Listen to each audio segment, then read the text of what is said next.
एक बार एक विद्वान साधु भ्रमण करते हुए एक नगर में पहुंचते हैं।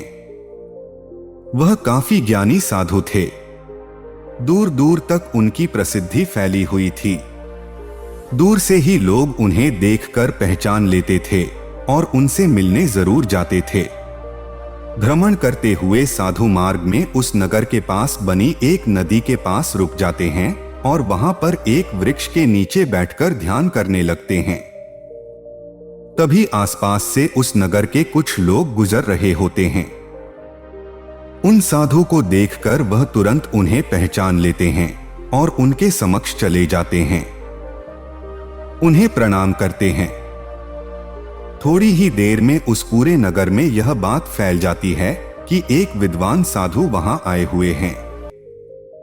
सभी नगर के लोग उन्हें आग्रह कर अपने नगर में ले जाते हैं और उनके बैठने की व्यवस्था करते हैं। साधु महाराज भी कुछ देर वहां विश्राम करते हैं। सभी नगर के लोगों के मन में एक प्रश्न था जो वह उनसे पूछना चाहते थे। वह सब तय करते हैं कि जब इतने विद्वान साधु उनके यहाँ स्वयं आए हैं तो क्यों न अपनी समस्या उन्हें बताई जाए। और तब वह उनके पास जाकर कहते हैं कि महाराज, हम आपसे कुछ पूछना चाहते हैं।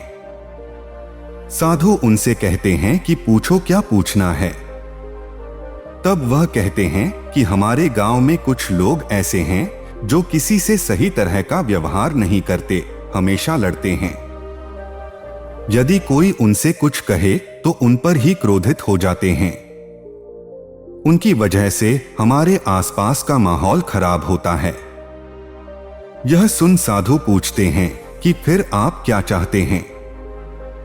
तब दोबारा नगर के लोग कहते हैं कि हम उन्हें इस नगर से निष्कासित कर देना चाहते हैं ताकि उनका दुष्प्रभाव अन्य लोगों पर न पड़े। हम वर्षों से यहाँ एकता के साथ रहते आ रहे हैं, लेकिन कुछ अज्ञानी लोगों के आ जाने से सब खराब होता दिख रहा है। वो दिन भी दूर नहीं जब उनके दुष्प्रभाव से सब खराब हो जाएगा, सब उनके जैसे बन जाएंगे। यह सुन साधु पूछते हैं कि क्या उनके जाने से सब ठीक हो जाएगा। नगर के लोग कहते हैं कि जी महाराज।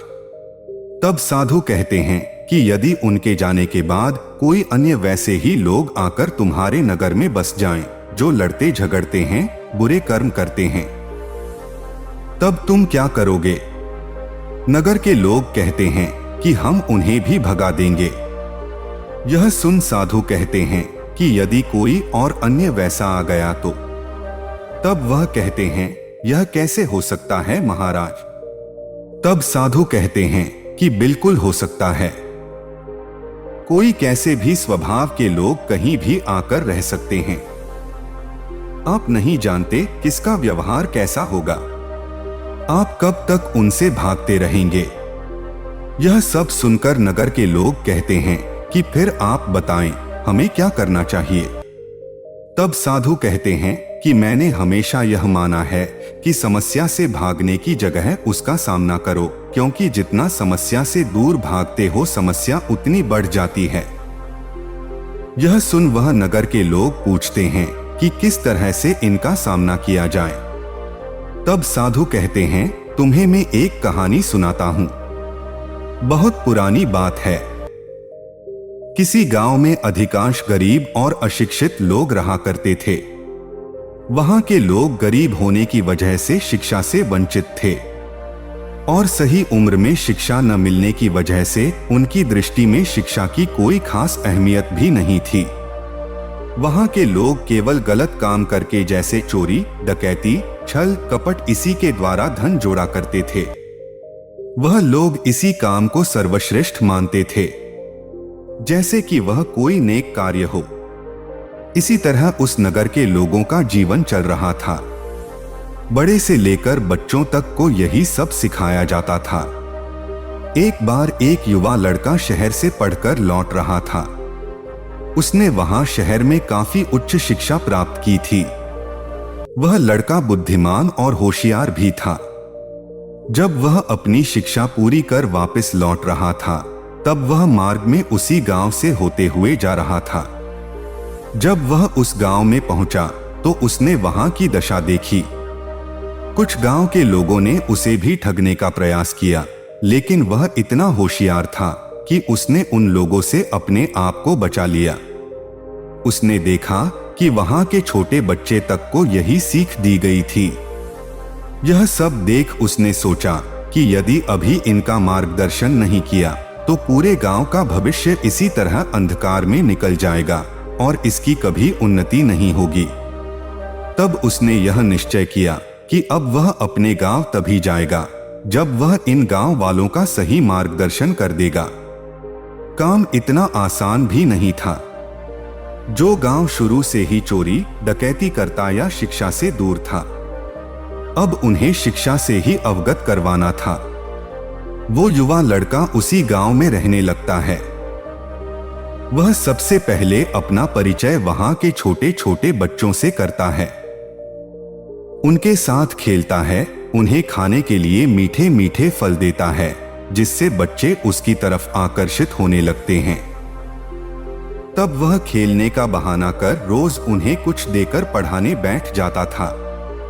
शुरुआत में तो उन्हें कुछ समझ नहीं आया कि युवा लड़का क्या सिखा रहा है, लेकिन धीरे धीरे उसके साथ रहकर उन्हें भी अच्छा लगने लगता है।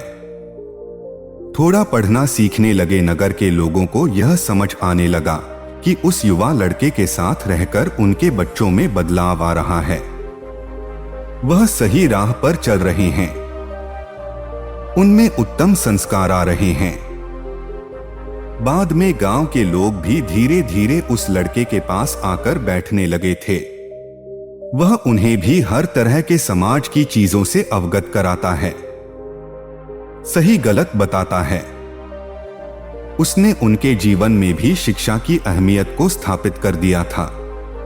एक दिन उस गांव का एक बच्चा बहुत बीमार पड़ जाता है, लेकिन गांव में किसी भी प्रकार की चिकित्सा की सुविधा नहीं होती, जिस वजह से उसकी हालत खराब होने लगती है। तब यह बात जैसे ही उस युवा लड़के को पता लगती है, वह उसे तुरंत अपने गांव के वैद्य के पास ले जाता है और उसका इलाज करवाता है। और ये देख उस दिन उस गांव के लोगों को यह एहसास होता है कि उनके गांव में किसी वैद्य का होना कितना अनिवार्य है। किंतु यह होता कैसे? कोई वहां पढ़ा लिखा था ही नहीं। और उस दिन उन्हें यह बात समझ आई कि शिक्षा और सही संस्कार की जीवन में क्या अहमियत है। उन्हें एहसास होता है कि इस तरह चोरी डकैती करके जीवन नहीं कटेगा। और उस दिन से उन्होंने इस काम का त्याग कर दिया और सही दिशा की तरफ बढ़ने लगे। अब उस गांव के कुछ लोग उस युवा लड़के के पास बैठने लगते हैं। उनका उसके ऊपर विश्वास बढ़ने लगता है। वह उसके पास बैठते, कुछ शिक्षा भरी बातें करते, सीखते और धीरे धीरे एक दूसरे को देखकर सभी गांव के लोग इस दिशा की तरफ बढ़ने लगे।